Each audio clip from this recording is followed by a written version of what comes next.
Ladies and gentlemen, the story you are about to hear is true. Only the names have been changed to protect the innocent.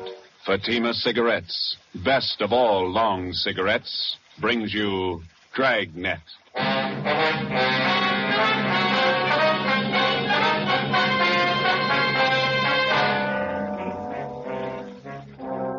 You're a detective sergeant. You're assigned to Narcotics Bureau. A vicious criminal has resumed operations in your city. His profession, dealer in narcotics. You know his name. You know he's guilty. Your job, prove it.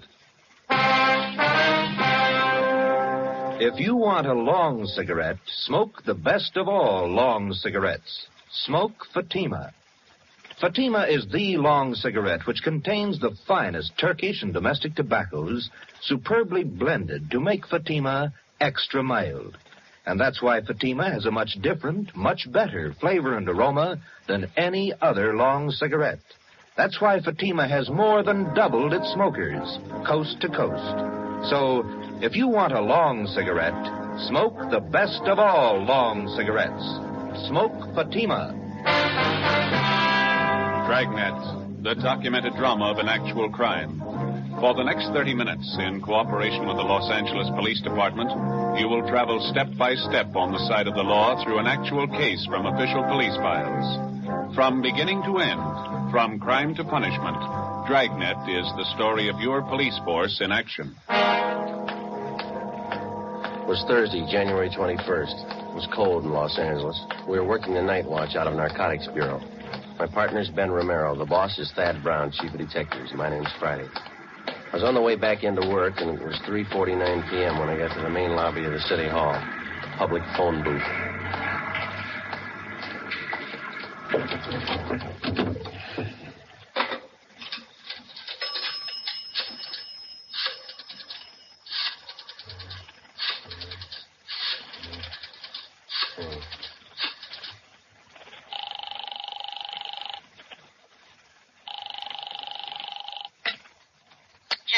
Oh, Ma, this is Joe.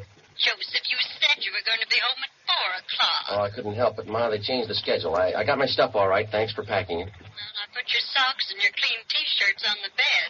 Did you put them in your bag? Yeah, I got them.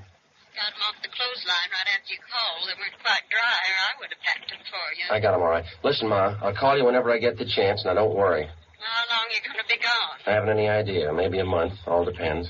How can I get in touch with you? You can't. Call Ben. He'll get the message to me somehow. Where is it you're going, Joseph? Well, I'm not going anyplace, Ma. I'll be right here in the city, but I just won't be able to come home for a little while. It's a special job. No, like the last time. Yeah. Well, you be careful now. Watch what you order when you're eating out in those awful Yes. restaurants, and get your rest. Yes, you ma'am. need plenty of rest. Yeah, okay, Ma. I'll be all right. I was shopping today. I bought a nice loin roast for dinner tomorrow night. Now, you won't be here. Well, why don't you invite the neighbors over, the Newtons? That'd be good company for you. Well, maybe I'll ask your Aunt Elizabeth over. Yeah. Now, don't worry. If you want to get in touch with me, you deliver the message to Ben, okay? Yes. All right. What kind of work you be doing? It's going to be dangerous? Oh, it's just another job, Ma. It'll work out. I'll call you when I can. All right, Joseph. And be careful now. Take care of yourself. Yeah, you too. Goodbye, Ma. Joseph. Bye.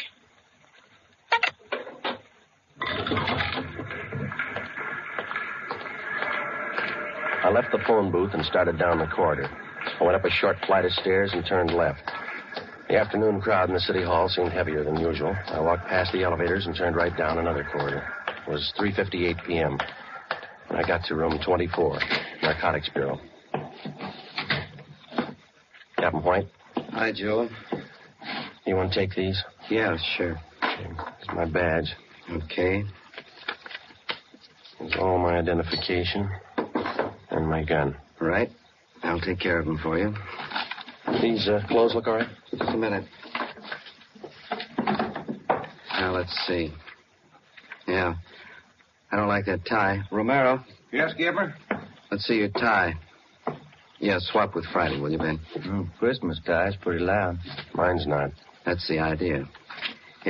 Here's some stuff to carry in your pocket. Social security card, ID card, all made out to Joe Kyber. Some book matches from St. Louis, a couple from Reno, Nevada. Okay.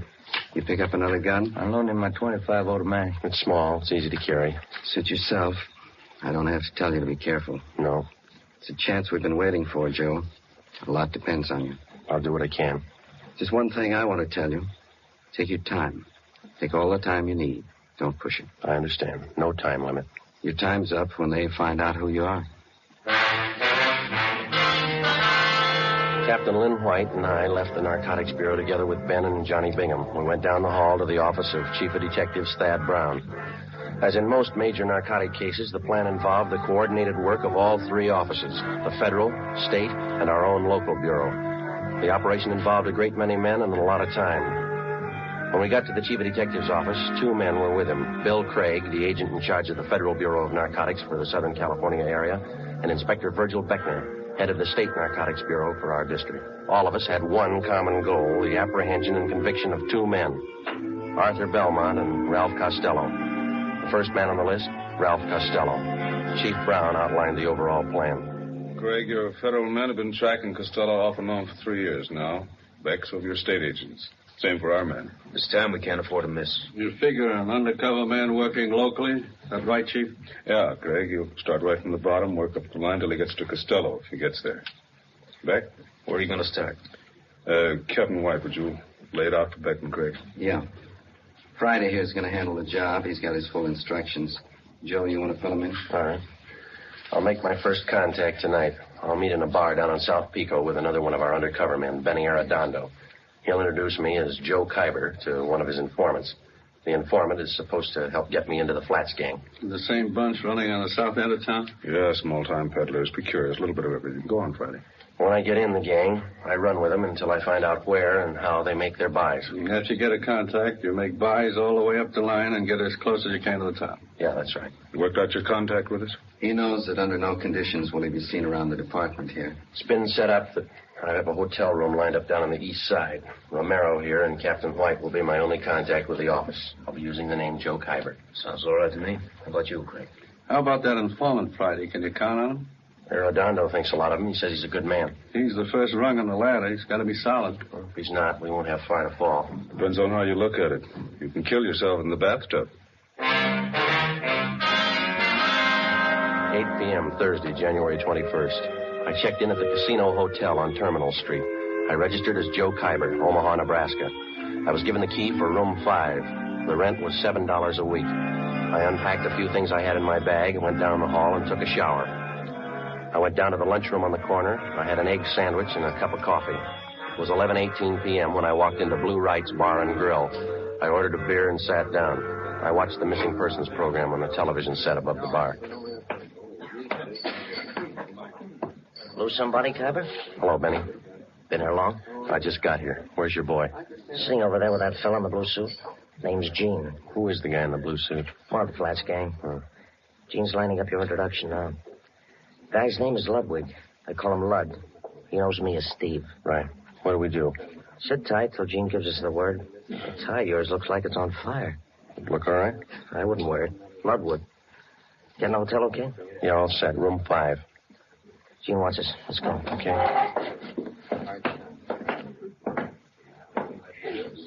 Hi, Steve. So your boy got here? Yeah. Gene, meet Joe Kyber. Hi. This is Lud. Joe Kyber? Lud. Sit down. You like the fights, Kyber? Yeah. I got nothing out here in that line. I used to go to the Garden when I was east. I got some fine cards at the Legion. Where? Hollywood Legion, Friday night. Some classy-looking fighters out there. Where is that? Out in Hollywood. Nice little stadium. I'd like to go with you sometime. Tomorrow? I got a date. Maybe next week. Bring her along. A lot of women go. Not this one. Okay. Are you guys hungry? I could eat. Yeah. Joe? Sure. How about here? Nobody eats here. That steam table over there. The stuff smells pretty good. So does garbage if the wind's blowing the other way. Let's get a French dip sandwich, huh? How about Galbraith over on Sotelo? Okay. How about you guys? Sure. Let's go. All right. You from the East, Kyber? Omaha, Memphis, all around. Yeah. You don't talk very much. You do. You talk tough. Are you tough? Sometimes.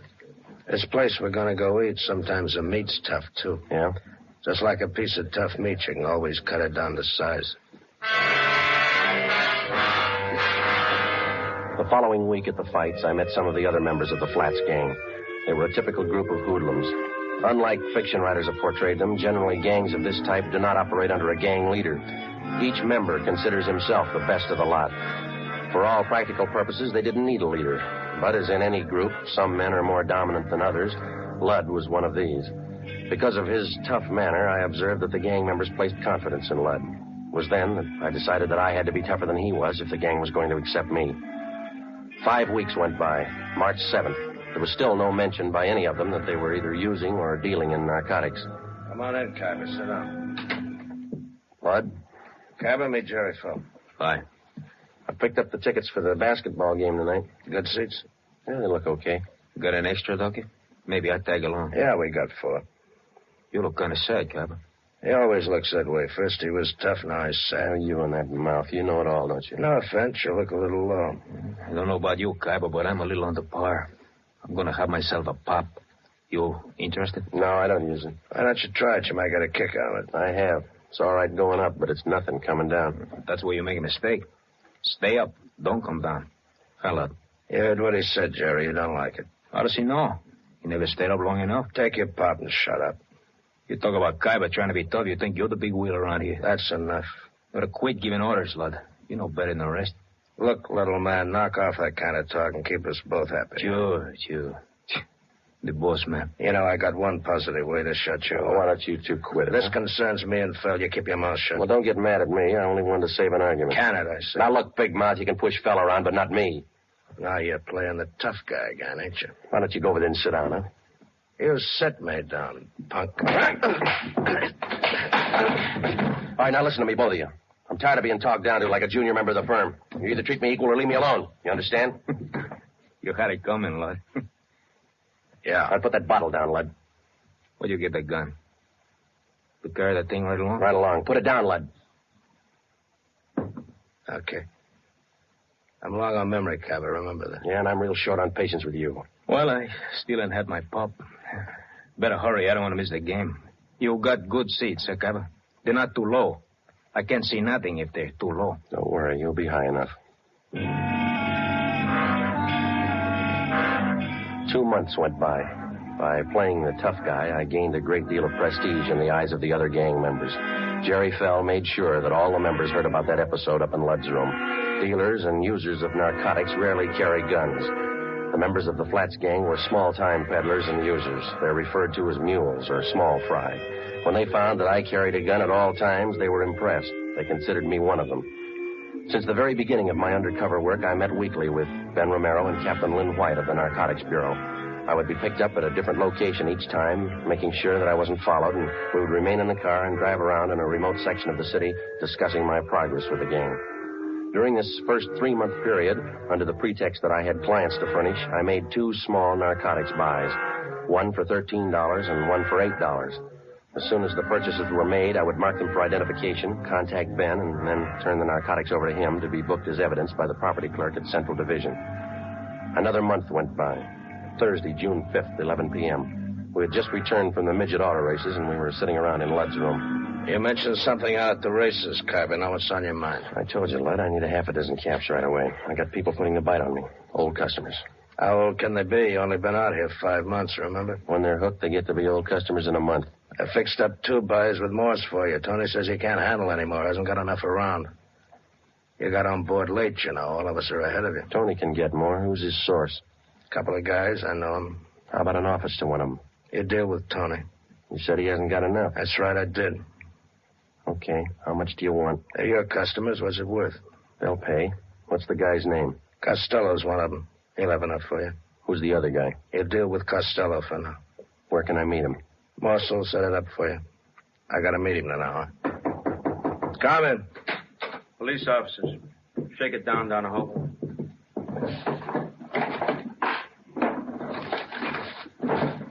What's the trouble? Checking for a robbery suspect. Find anything, George? Room's clean. We don't know anything about a heist. You'll have to come downtown and answer a few questions. What's the matter with you, fella? You look like we spoiled your party. Yeah, you spoiled it.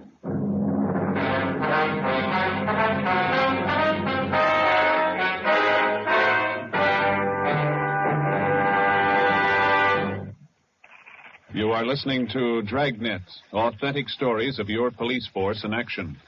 Now, here's an authentic report from Fatima Cigarettes. In 1949, Fatima more than doubled its smokers from coast to coast. In 1950, enjoy Fatima yourself. You'll find Fatima extra mild. Because Fatima is the long cigarette which contains the finest Turkish and domestic tobaccos superbly blended to make Fatima extra mild. You'll find Fatima tastes much better. Fatima's superb blend gives you a much different, much better flavor and aroma than any other long cigarette. You'll find Fatima best in cigarette quality. Fatima has always stood for the best in cigarette quality. For a new year of greater smoking enjoyment, buy Fatima in the appealing gold and yellow package. You'll agree, Fatima is the best of all long cigarettes. The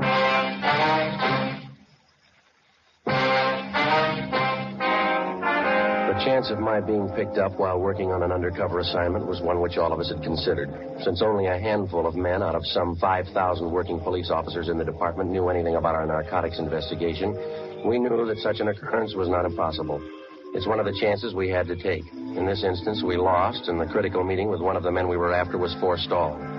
How long our detention at police headquarters would delay my meeting with Ralph Costello was anybody's guess. Could mean weeks or maybe months. I was booked on suspicion of 211 PC, robbery. So was Ludd. The next afternoon, I was taken from cell block 10D2 to the interrogation room. Come on in and sit down, Khyber.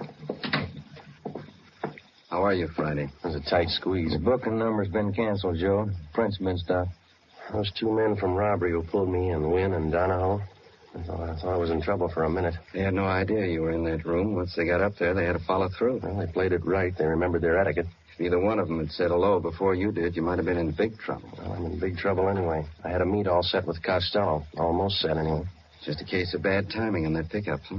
Well, if they'd have got there 2 hours later, it might have been different. Well, how do you stand now? How close are you to Costello? I need some more money. I got to pay off Ludd. And he'll take you to Costello if you pay the right price? Yeah. Ludd's working through Morse. You know about him. Remember, Friday, if there's any questions when you get back to that gang, you were booked for CCW.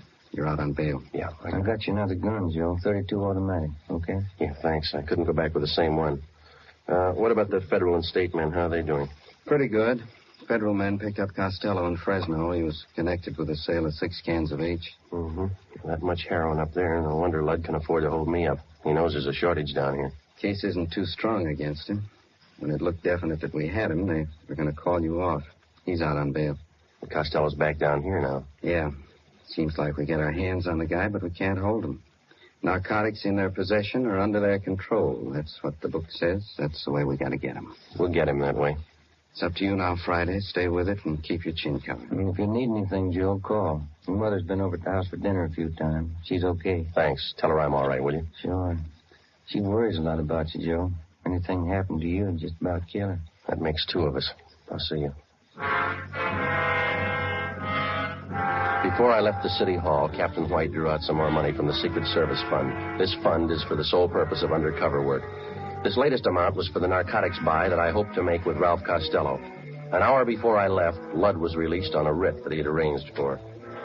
Saturday, June 7th, 9 a.m., I checked back into my room at the Casino Hotel. During the 3 weeks that followed, I kept asking Ludd to arrange a meeting for me with Tony Morse, the next man on the ladder, on the way up to Costello. Ludd kept stalling me. Another week went by. Captain Lynn White, Ben, and I held our regular weekly meetings. On July 6th, Ludd told me that a meeting with Morse had finally been arranged for 8 p.m. that night. I called Ben and told him I'd meet him and the captain immediately after I talked with Morse. At 8 p.m., following the instructions Ludd had given me, I was in the downstairs waiting room at the subway terminal at 5th and Hill. I was told to wait by the apple vending machine.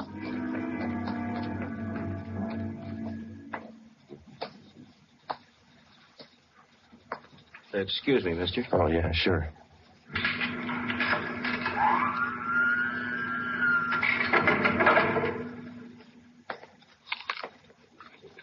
Khyber? Yeah. You Morse? That's right. Want an apple? No, thanks. Well, sit down. All right. Now, what'd you have in mind? I got a couple of $100 to spend. Can you handle it? Who sent you? You know who sent me. Sure I do. I just want to hear you say it. Lud. We can handle it. What do you have in mind? I said $200 worth. That's 40 caps. We got it. None of that Mexican junk. I want European stuff. You bought before. You'll take what we got. That last buy I made through Lud, the junk was cut to nothing. I can only use so much milk or sugar, you know. By the time it got to you, it was probably cut pretty thin. So was the price you paid for it. I'm not looking for bargains. I push to good people. I want good stuff. You'll do better this time. You're not dealing with Lud. Sure, we cut it. No more than anybody else. Not as much as Lud. When can I get it? You got some sick people? Couple. Have it for you in an hour. Where's the meat? Got a watch? Yeah. What time you got? 12 minutes after 8. Add a minute. Make it 13 after. Okay. An hour from now. 9:13. Meet Lud at Macy and Brooklyn on the corner. He'll tell you what to do. Will Lud have it? Meet Lud at 9:13. See you later, Kyber. Oh, wait a minute. How do I know you're leveling? How do we know you are? I went out the front of the subway terminal building. I took a cab down to 7th and Main. I got off and walked into Pop Sherman's bar. I called the office and set up a meeting with Ben and the captain. I ordered a beer, paid for it, left my change in the bar, asked the bartender to watch it, told him I'd be right back. I went out the back way, crossed the alley, and got down to Los Angeles Street. I walked up to 9th and picked up a cab to take me to Fulton and Covina Avenue. I got out and walked 2 blocks. It was 8:41. Joe? Hi. You meet Morse? Yeah. Sure nobody tailed you? I took all the precautions. What's you say there? Well, I'm not sure, and I don't have much time. I'm going to make the buy tonight. When? 9:13. You don't have much time. Kind of rushing it, aren't they? I figured I'd better play along. Who's the meet with? Morse told me to meet Lud at Macy in Brooklyn. Said that he'd carry it from there. Costello in on it? I don't know. You got it all. All right. We'll start picking up the Flats gang. Everyone but Lud. What do you think? Well, the way I got it figured, Morse is Costello's runner. He checked me out, and as far as I could tell, he thinks I'm okay. Yeah. I got a hunch Lud's going to take me to either Morse again or Costello or possibly both. I don't know where the actual meet's going to be. That means a tail job. We'll have to pick you up at Macy in Brooklyn and stick with you until after Lud leaves, if he does, and follow through with you. Figure it wide, Skipper. Don't worry. I know we're close. What time you got, Romero? 10 minutes to 9. Turn down the next block. Right. Pull up here, Ben. Okay. Here you go, Friday. Keep your chin covered. Yep. Hey, Hello, Phil. friends of yours in the car? Why? I know them. They ain't friends of mine. I didn't say I knew him. I don't know the guy driving, but the other guy, I seen him lots. Just about 4 weeks ago, we all seen him. Huh? That fuzz, white, narcotics man. Oh, yeah. Well, they've been riding me since they picked me up with a gun. Won't do, cop. Narcotics man ain't got nothing on you. That was robbery, remember? They got a make on me from Nebraska. They've been on me ever since I got here. That figures. You're one of them. All right, look, Jerry. I'll argue with you later. I'm in a hurry. I got to meet Lud. I tag along. I want to see Lud, too. You going to spill to Lud about what you think? Maybe. I figure I owe it to him. I known him a lot longer than you. I know he ain't no cop. You're sure that I am? I know you are. Let's see what Lud thinks. Yeah. All right, come on. On your feet. Get out. I looked at my watch. It was 2 minutes to 9. In 15 minutes, I had to meet Lud. I had to hit Jerry Fell. I couldn't take the chance of him getting to Lud before I did. I couldn't leave him. I couldn't take him with me. I pulled him to his feet and half dragged and half carried him 2 blocks before I spotted a patrolman. Hey, officer! Officer, over here! Yeah, what's the trouble? I'm Friday, Central Narcotics. Yeah. Take this man and get him downtown. Contact Chief Brown. He'll identify me. Serial number 2288. Friday, Narcotics. The suspect's name here is Jerry Fell. You got it? Yeah, you got some kind of identification? No, I haven't. Not a thing. It's a special duty. I'm sorry, I don't know you. Have to hold you till I call in. All right, but hurry, huh? Call box right here.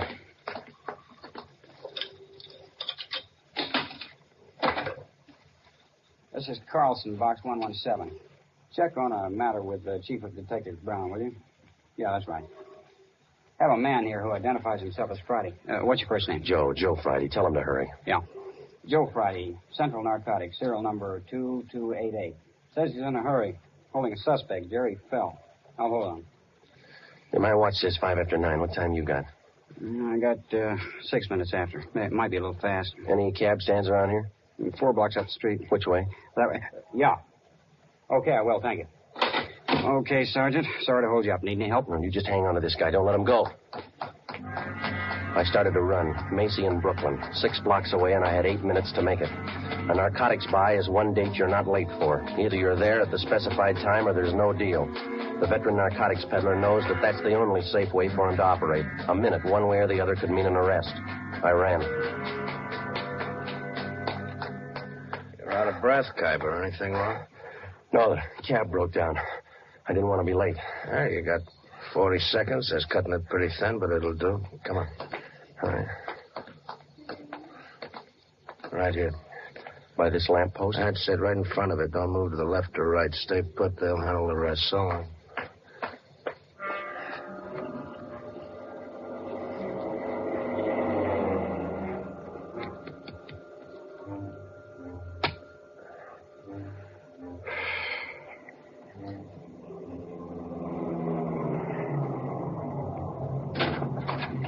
Get in, Kuiper.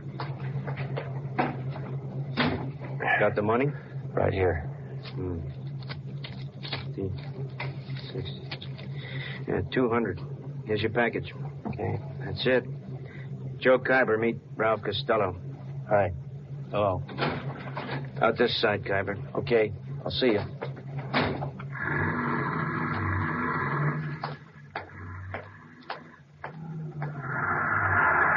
Did you make the buy Friday? Yeah, take him. Hi, Joe. Ben, thought you were with the captain. They don't need me. That intersection's blocked off up there. They're pulling them over right now. See? Yeah. They got him. Costello in the car? Yeah. And that's half of the team. Now what? We go after the big man, Arthur Belmont. Took us 7 months and 4 days to get to Costello. Lots of time. Yeah. Always seems to work out that way, doesn't it? What's that? They always run out of time before we do.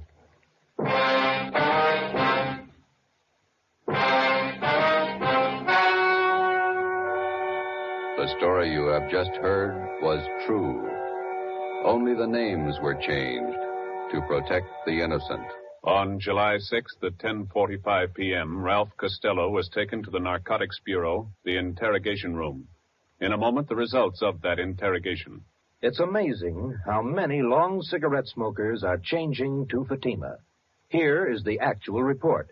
From coast to coast, Fatima has more than doubled its smokers. Yes, more and more smokers every day are discovering that Fatima is the best of all long cigarettes. Smokers find Fatima has a much different, much better flavor and aroma than any other long cigarette.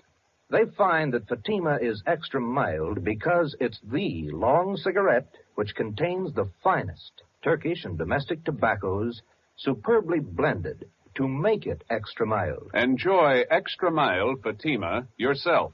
Best of all long cigarettes.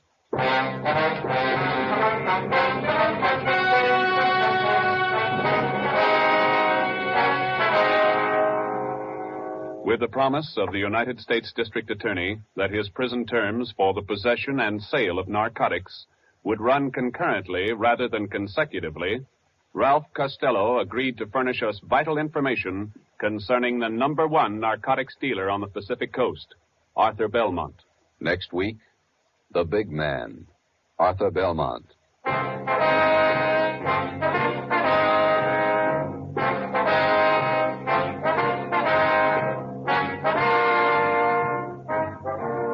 You have just heard Dragnet, a new series of authentic cases from official files. Technical advice for Dragnet comes from the Office of Chief of Police W.A. Wharton, Los Angeles Police Department.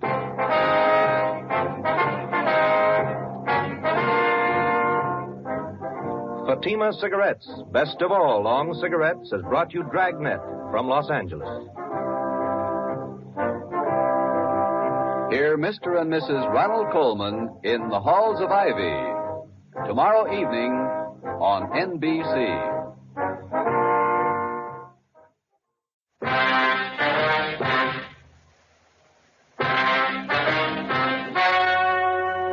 The story you are about to hear is true. Only the names have been changed to protect the innocent. Fatima Cigarettes, best of all long cigarettes, brings you Dragnet.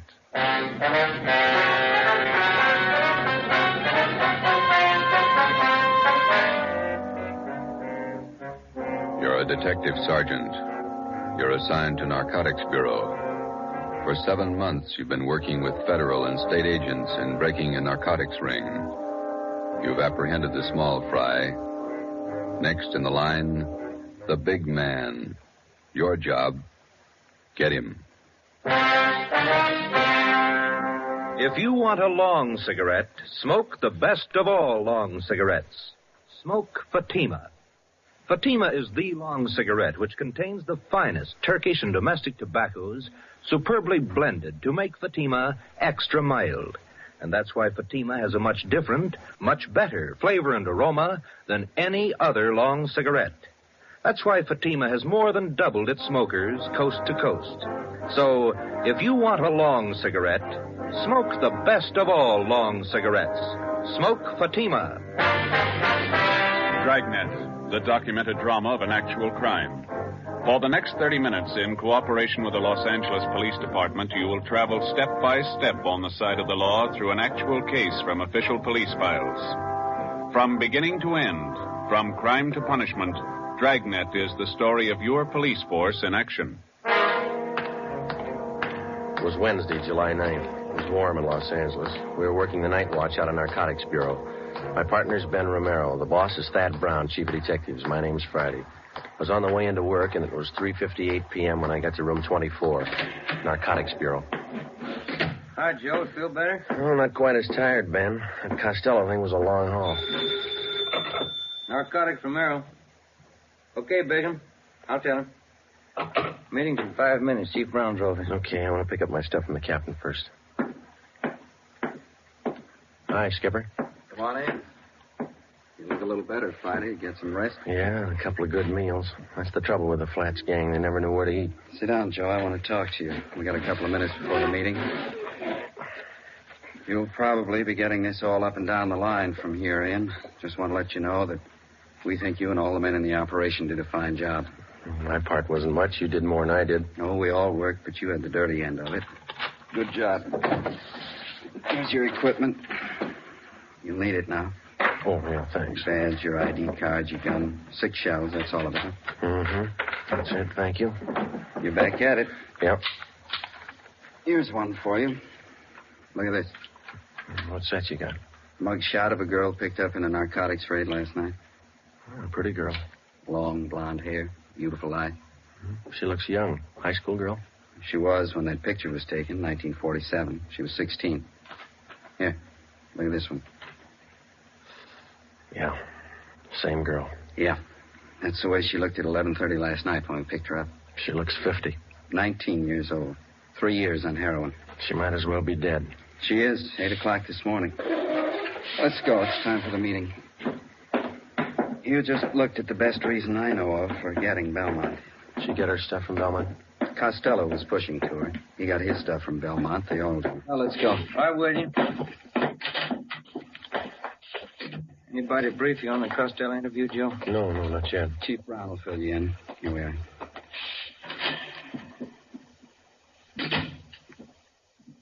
Chief? Gentlemen, come on in. You men all know each other. Sure. Yeah. Hi, Craig. Captain White, I think you and your men know policewoman Caswell. Yes, sir. How are you, Florence? Hello. Miss Caswell, Inspector Virgil Beckner, State Narcotics. How do you do? Oh, yeah. Bill Craig, agent in charge, Federal Narcotics. Hello. How do you do? Before we get into the Belmont procedure, let's see how we stand on the Costello case. White, do you want to fill everybody in on the information we got from Ralph Costello? Yes, sir. After his arrest Monday night, we interrogated Costello for about 4 hours. We confronted him with the package he sold to Friday here. How'd the stuff test? Crime lab ran it through, about 1/3 of an ounce of heroin, fair quality Mexican stuff. The man we picked up with Costello, Tony Morris, was questioned as well. He corroborated Costello's story. What'd you get from him? Well, he told us he had a great deal of information on the big man in the operation, Belmont. Said he wouldn't tell us a thing unless we made a deal with him. What kind of a deal? He wanted everything. But we finally agreed that the only thing we might possibly work out was his prison term. Mm-hmm. We called in the U.S. District Attorney. We talked another 4 hours. How'd it work out? District Attorney told Costello the only thing he'd do for him was to have his prison terms run concurrently rather than consecutively. Not much to pay for what we got. Costello gave us enough to enable us to start moving on Belmont right away. We've had his M.O. confirmed. We've got a list of most of his pushers. Now we can get to him. Any definite plan, Chief? White and I have been talking it over here with Craig and Beck. We worked out what we think might be a pretty good plan. Craig, do you want to lay out how your men are going to handle it from the federal end? We'll work from out of town to the center here.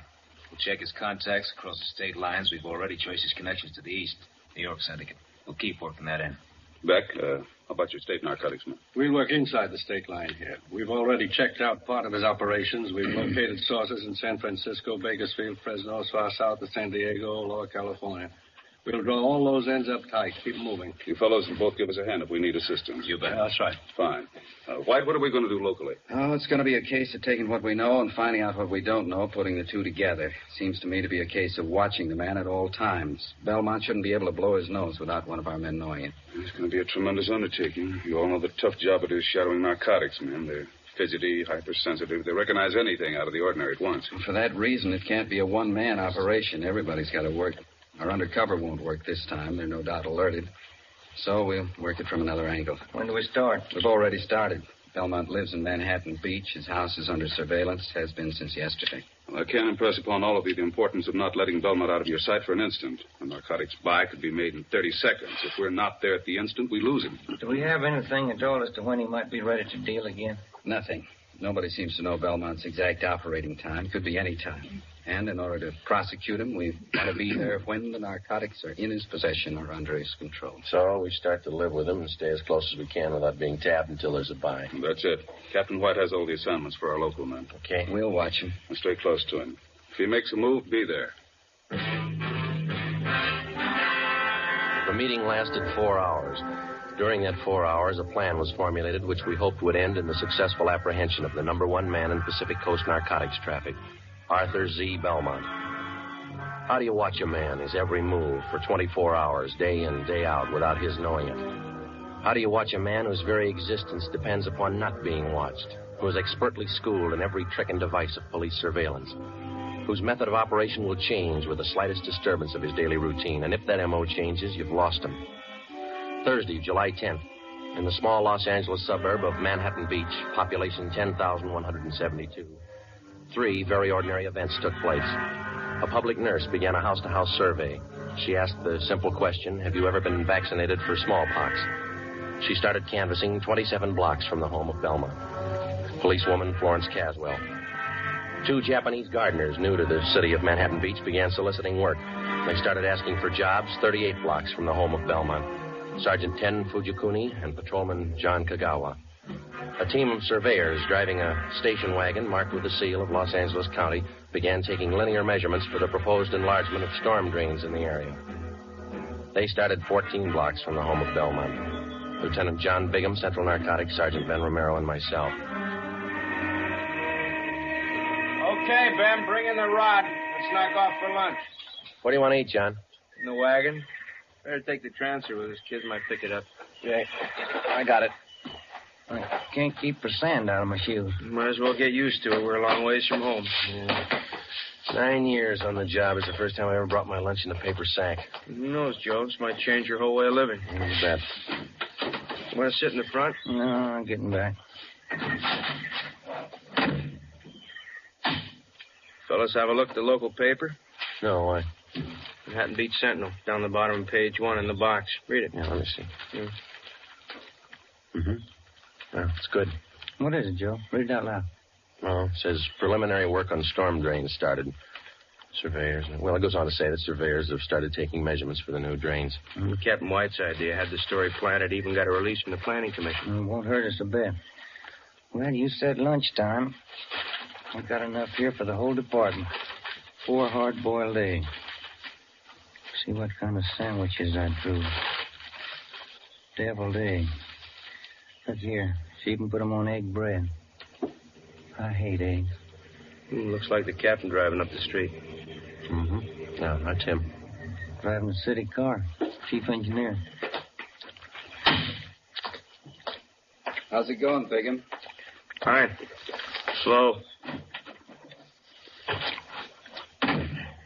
Had your lunch? What do you got? Deviled egg sandwiches. Got plenty. Can't stand them. How about ham and cheese? Yeah, thanks. There you go. How's everybody else doing? Very slow. Takes time. Got to keep taking our time. If we tip it before we got close enough, Belmont's on his way. Mm-hmm. How long are we going to have to keep our distance? Not much longer. We can't take the chance of starting everybody out right on top of Belmont. It might look funny to him. Anybody else would be okay. The average person, your operations might look normal, but we can't afford to try to get it by Belmont that way. With a hop cutter, you never know. It's not so much that we don't know. We just can't take any kind of a chance. That's what I mean. He might have started right on Belmont's front lawn, and he'd never got wise. But we wouldn't want to risk it. Belmont been out of his house today? Young to go quite a bit. Left his house at 9:13 a.m., went down to the ShopRite market, bought a half-pound of bacon, 2 dozen eggs, loaf of bread, whole wheat. Sergeant Hodges waited on him. He's clerking in the grocery department. Then he drove over to his neighborhood gas station, got a full tank of ethyl and 2 quarts of oil, 30 weight. Drove home, got back at 9:42. Are you still there? Yeah. About time you guys were back at it, huh? Right. Okay, Ben. You want to grab some of the gear? Yeah. Hey, Joe, give me a leftover bread crust, will you? I'll give him to Seagull. Yeah, sure. Here you go. Well, foot by foot, we're getting closer to Belmont. Hope nobody tips it. Nobody should, unless you don't trust those gulls. We surveyed the city of Manhattan Beach for 5 weeks. Policewoman Caswell, posing as a nurse, continued canvassing. Everybody concerned with the job of standing watch over Arthur Z. Belmont carried out their routine day by day. Daily reports came in from everyone in the operation. These reports would be sifted at Central Narcotics and progress reports compiled for the use of those in the field on the Belmont case. All police cars, as well as city cars, such as we were employing, were equipped with 3-way radio communication. All personnel were in constant contact with one another. Wednesday, August 12th. It was the decision of Captain Lynn White that the idea of our posing as city surveyors had been exhausted. Further use of this could possibly arouse suspicion. Belmont lived at 1227 Ocean Avenue.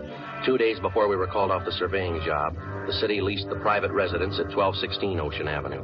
A van load of furniture was moved in. Drapes and curtains were hung. Regular deliveries of daily newspapers and milk were made to the house. To all outward appearances, the house was occupied by an average family. Actually, it provided another blind from which we could continue to observe Belmont. Shortwave radio equipment was installed in an upstairs room. Ben and I were assigned the night watch. Another car just stopped in front of Belmont's house. How many does that make? 3 cars. Just a minute. Yeah. A couple of guys getting out. Went up the front door. Where? Let me see, huh? Take a look. Watch curtain. Uh-huh. Yeah. Belmont answered the door. He's letting him in. Something's doing. What do you think? I don't know. You called Captain White, didn't you? Oh, an hour ago. Just after the first car pulled up. She'll park in the alley and come up the back way. I better check with everybody again. This portable seemed to warm up slower than our car radio. About the same. Here we go. Unit 140K to Unit 145K. 145K, go ahead. Just checking. Your location the same? That's right. Ocean Clipper. We got 3 cars to cover now. Stand by. Roger. Unit 140K to 143K. 143K, we got it. Standing by. Location still good? Same. Be talking to you. Stand by. 140K to 149K. 149K, go ahead. Stay put. We got 3 cars now. Yeah, we heard. Still the same spot. Standing by. Roger. Captain just pulled into the alley, Joe. Good. Belmont's porch light just went out. Mm-hmm. Let's see. 3 guys came in the first car, 2 in the second, 2 in the third. Is that right? Yeah, 7 all told. 8 counting Belmont. Maybe he's running for office. Joe, Ben, any changes since you called me? Another car. Mm-hmm. Anybody you know? It's too dark to see their faces. Uh-huh. Dodge Coupe, gray, black packet sedan, green cherry. Well, that might be for me. I told the office they could reach me here. White. Yeah, Bigham. You must be wrong. You sure he's not lying? All right, thanks. Yeah. You sure Belmont hasn't left his house since you came on duty? Couldn't possibly. Not without somebody in the detail spotting him. He got out somehow. He made a buy. Captain White called the office and talked to Benny Arredondo, our narcotics undercover man. He confirmed the fact that somehow Belmont had a meet and successfully completed a narcotics transaction. None of us could figure how, and we didn't know when the meet took place. Arredondo told us that the buy had been made sometime in the past 10 hours. The arresting officers had recovered a portion of the narcotics, 2 bundles of heroin. They were found in the possession of one of Belmont's runners, Archie Scott. I can't figure it. What do we do now, Skipper? Sit tight and watch those 3 cars in front of Belmont's house over there. Maybe he didn't have to leave the house to make a buy. That's the way I got it pegged. Those cars down there, those are the first visitors he's had in the past 24 hours? As far as anybody knows, we watched it close. Sometimes it's like that. It looks like somebody's coming out over there. 2 guys. How many in there? 8, counting Belmont. All right, Friday. Get to the cars. Yeah. They started to move out yet? No. 5, 6, 7. That's all of them. They're heading for the car. Yeah. Looks like a 3-way switch. We'll see when they start to move out. Attention, all units and special details. Stand by. Here's the license numbers, Joe. Oh, good. I need those. Thanks. Green Chevy's headed south. Black Packard's going north. So's a Dodge Coupe. Uh-huh.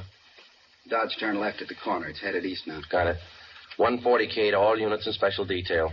Unit 149K. 149K, go ahead.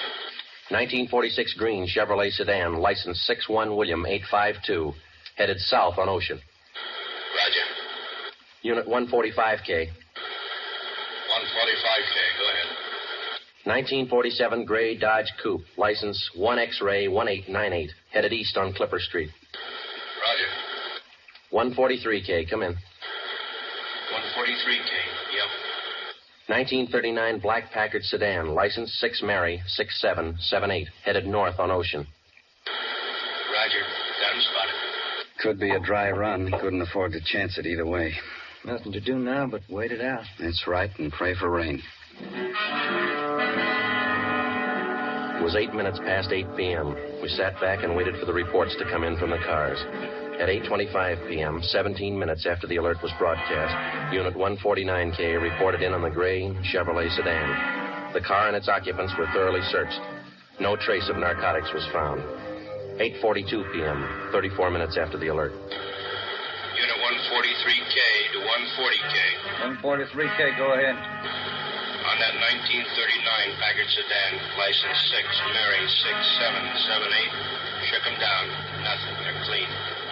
8:50 p.m., 42 minutes after the alert, the report on the third and final car came in, the 1947 gray Dodge Coupe. That's it. Not a trace of narcotics in any of those 3 cars. Belmont beat us. Tough luck. It's going to be tougher. Now he knows we're after him.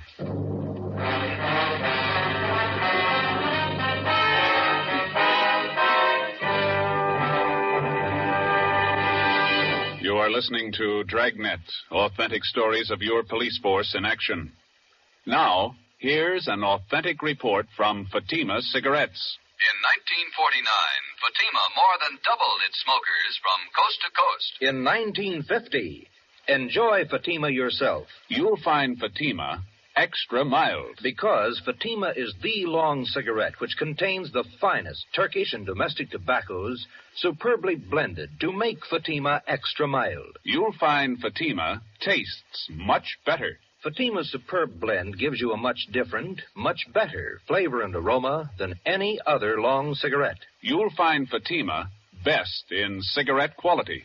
Fatima has always stood for the best in cigarette quality. For a new year of greater smoking enjoyment, buy Fatima in the appealing golden yellow package. You will agree, Fatima is the best of all long cigarettes. The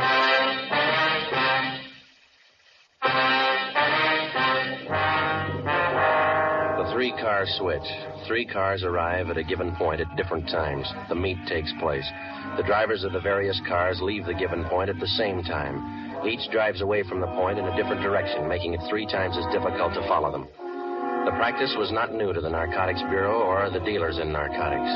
It usually includes the dry run, in which the actual mechanics of the narcotics are carried out, but neither the merchandise nor the money is on hand. This practice forces the narcotics officer into pure guesswork. If the officer doesn't follow up, the buy could be successful. If he chooses to follow up, he takes the chance of exposing himself and tipping his hand on a rehearsal. In the case of this particular car switch, we lost. But taken in the car roundup were 7 of Belmont's trusted runners. 6 of these men refused to talk, but the 7th, Clifford Bassell, gave us a lead to one of Arthur Belmont's most trusted friends. His name was Floyd Ketchel. He and his wife lived at 357 Evergreen Drive, Linwood. It's a nice house. Yeah. Yes? Police officers, we'd like to ask you a few questions. What about? Well, as you probably know, there's been a series of burglaries here in your neighborhood. No, I didn't know. Oh, yes, quite a few. Would you mind if we came in and talked to you about it? I don't know anything about any robberies around here. Everything's okay. This is just a routine check, Mr. Ketchel. Everybody else in the neighborhood's cooperating. Only take just a minute. All right, you can come in, but I have to leave in about 15 minutes. Thank you. Well, you have a nice place here, Mr. Ketchel. Yes. Now, what was it you wanted me to help you with? You know a man by the name of Clifford Bassell? No. How about Arthur Z. Belmont? Who? Arthur Z. Belmont. Bassell says you and Belmont are good friends. I don't understand this. I thought you wanted to ask me about some robberies. I wonder if you'd mind rolling up your left sleeve. I'd like to look at your arm. What for? You're a user, aren't you? No, I'm not. Then you know what we're talking about, don't you? No, I don't. Do you have any narcotics here in the house? Certainly not. You mind if we look around? Why do you want to search the house? Why won't you show us your left arm? Floyd Ketchel would admit nothing, but he allowed us to search his home and grounds. An extra detail of men was called out to aid us in the search. We covered every foot of the acre of ground. This took 2 days. We found nothing. On the 3rd day, under the flooring of an upper bedroom of the Ketchel home, we found Ketchel's plant. He was using heroin. You want me to call Belmont? Is that the idea? That's right. We want you to set up a meet with him. I'm not going to rat on Art. He's a friend of mine. Well, suit yourself. We found your plant there. We've got you. You'll be the fall guy. You mean I take all the heat? Why not? Bassell put the finger on you. We got to have somebody. Why pick on me? We just told you. We found the stuff here. Bassell fingered you. You're it. All you have to do is make a phone call. You won't have a clean slate, but it's going to sound a lot better in court. All right. It makes sense. You know what to tell him. We've already been over all that. Call him now. Friday, listen in on the extension. If Ketchel changes his mind in the middle of the conversation, I'll see that he hangs up. Yeah.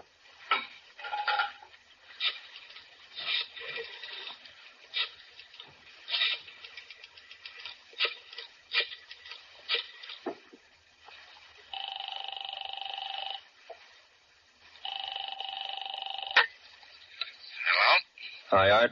Floyd Ketchel. Hiya, Ketch. Fine. How's Edna? She's fine, Art. Say, I got a friend on his way to Honolulu. Uh-huh. He wants to take a little package along. Gotta have it. You know him? Is he okay? Yeah. Old friend. You sure?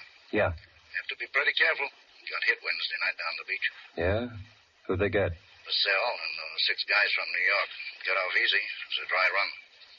I didn't know that. Nothing in the papers. Isn't hit yet. It will. How much do your friend need? Going to be in the islands for quite a while, so there's a couple ounces should do it. You got the money now? He's good. Can you swing it tonight? Boat leaves from San Francisco day after tomorrow. Hasn't got much time, has he? Okay, you want to pick it up? Yeah. All right if I bring him along? I want you to meet him. Good customer. If you're sure about him, yeah. 8:30 at the store. We'll be there, Art. 1,100 cash. Yeah. Better be okay, kid. He is. Better be. I had one dry run this week. I can have another. 3:22 p.m. We took Mr. and Mrs. Floyd Ketchel back to Central Division, where they were booked on suspicion of violation of the State Narcotics Act. 4 p.m. We met in the office of Chief of Detectives Thad Brown. You need $1,100, is that right? Yeah, that's right. How much was in the Secret Service fund? $223. Allotment for this month's all gone. Well, where'd you get the rest of it? You haven't got it all yet. Primera's the banker. How you got it figured, Ben? Well, let's see. I got it all written down here. First off, we got $223 cash. And these fellows all gave us their personal checks. Jack Donahoe and Robert gave us $200. Johnny Bacon put up $100. And Captain White's in for $150. Joe put in $35, and 22's all I could swing. That's $720. You need $380, right? Yeah, that's the way I got to figure. Okay, I think I can make up the rest. How about Wynn's Cadillac? He loan it to you? He's out getting it washed. It's 41, isn't it? Yeah, sedan. A little old, but it looks good when it's washed. Flashy. Oh, that's what you need. You going to make the byway? Yeah. Ketchel will be with me. Okay, it's all here, $1,100. Yeah, we've only got one hitch. It's 5 o'clock and the banks are closed. Yeah? Not much time to run around getting checks cashed. At It was 5 p.m. We had 3 hours to cash $720 in personal checks. We split up and covered every possible place in the city where we were known and where we knew they would cash them. By 7:45 p.m., we had the $1,100 in cash. The serial number on each bill was listed and the money turned over to Captain White. The scene of the meet was a hardware store on East 9th Street, which Belmont used as a front. Belmont's hardware was located in a small neighborhood shopping district. On Friday nights, the stores remained open until 9 p.m. Promptly at 8:30, Captain White and Floyd Ketchel pulled up in front of the store and went in. Ben and I waited in our car a half a block down the street. It was 8:35. There they are. They're coming out. Must have made the buy. Starting the car. Here they come. Watch for the skipper's signal, huh? Yeah. There it is. Let's go. Okay, pull over here. Come on.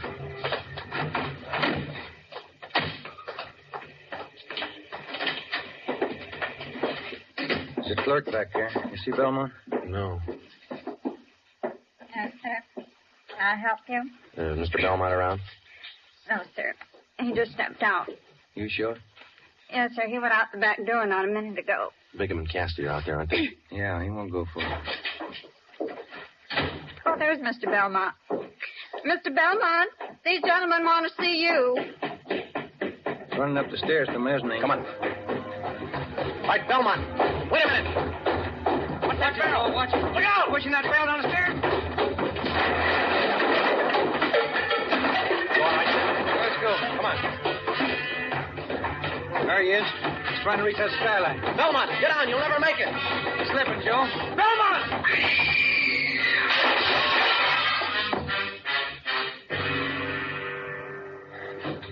Come on. He didn't do that showcase any good. Yeah, he's through. Piece of that glass right through him. Yeah, it's a rough way to go, isn't it? Yeah. At least narcotics didn't kill him. Didn't it?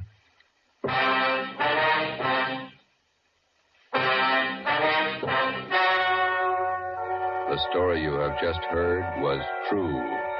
Only the names were changed to protect the innocent. On December 10th, 1948, trial was held in Superior Court, Department 87, City and County of Los Angeles, State of California. In a moment, the results of that trial. It's amazing how many long cigarette smokers are changing to Fatima.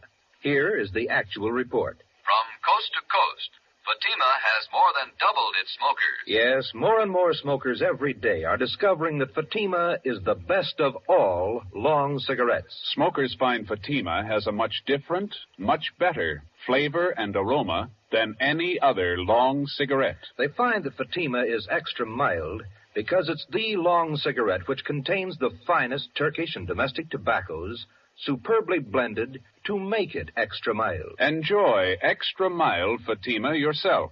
Best of all long cigarettes. 12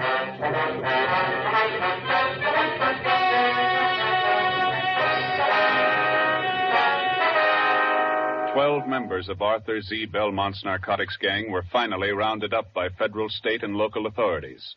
All 12 were tried and convicted of violating the Harrison Act and the State Narcotics Act. They received sentences as prescribed by law and are now serving their terms in state and federal penitentiaries.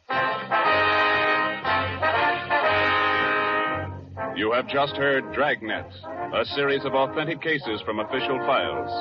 Technical advice for Dragnet comes from the Office of Chief of Police W.A. Wharton, Los Angeles Police Department. Fatima Cigarettes, best of all lawn cigarettes, has brought you Dragnet from Los Angeles. Be sure to hear Mr. and Mrs. Ronald Coleman in Halls of Ivy tomorrow on NBC.